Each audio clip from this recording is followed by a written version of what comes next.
একসময় বলা হতো শস্য শ্যামলা সুজলা সুফলা বঙ্গ। দিন বদলেছে, যুগ পাল্টাচ্ছে।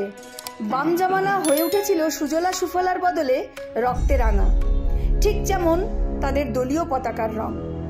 অনেক লড়াই সংগ্রামের পর 2021 সালে বাংলায় আসে মা মাটি মানুষের সরকার, যার সর্বোচ্চ নেত্রী মমতা বন্দ্যোপাধ্যায়। কোটি কোটি স্বপ্ন নিয়ে এই সরকারকে বঙ্গে এনেছিল রাজ্যবাসী। কিন্তু বছর ঘুরতেই ধারণা বদলে গেল মানুষের। দিকে দিকে রব উঠল, এ কাকে এনেছি আমরা, এ তো চোর তাড়িয়ে ডাকাত। সেই থেকে শুরু, এখনো রাজ্য জুড়ে চলছে ডাকাতি। আর এই ডাকাতির অন্যতম নিদর্শন 2012 সালের শিক্ষায় নিয়োগ। সেই থেকে শুরু করে আজ পর্যন্ত যত নিয়োগ তত দুর্নীতি। প্রত্যেক ক্ষেত্রেই মামলা আদালতের দরজায়। একের পর এক মামলায় তৃণমূলের হাফ ডজন নেতামন্ত্রী জেলে। যাবে যাবে বলে অনেকেই লাইনে আছে। কোথায় দুর্নীতি হয়নি? শিক্ষা থেকে খাদ্য, ভাতা থেকে রেশন। বিরোধীদের কথায় তৃণমূল নাকি বাথরুম থেকেও টাকা ছাড়ে না। কিন্তু কেন তৃণমূলের এত খিদে?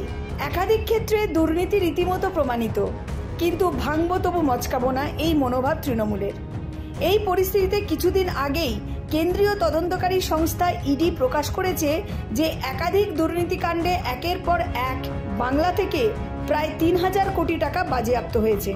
এরপরেই চারিদিকে ত্রাহি ত্রাহি রব। এর মধ্যেই প্রধানমন্ত্রী নরেন্দ্র মোদী জানিয়েছেন, নির্বাচনে জিতলে সেই টাকা বাংলাবাসীর ব্যাংক অ্যাকাউন্টে ফেরত পাঠানো হবে। নির্বাচনের মধ্যে এই নিয়েই শুরু হয় দায় ঠেলাঠেলির পালা।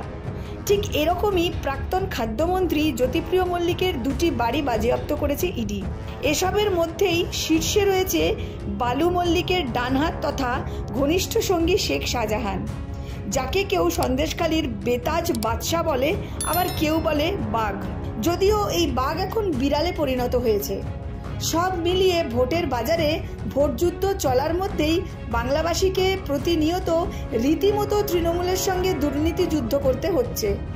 এখন দেখার একটাই, রাজ্যবাসী কতদিন এই যুদ্ধ চালিয়ে যাওয়ার সংকল্প যাত্রা রেখেছে। Cloud network.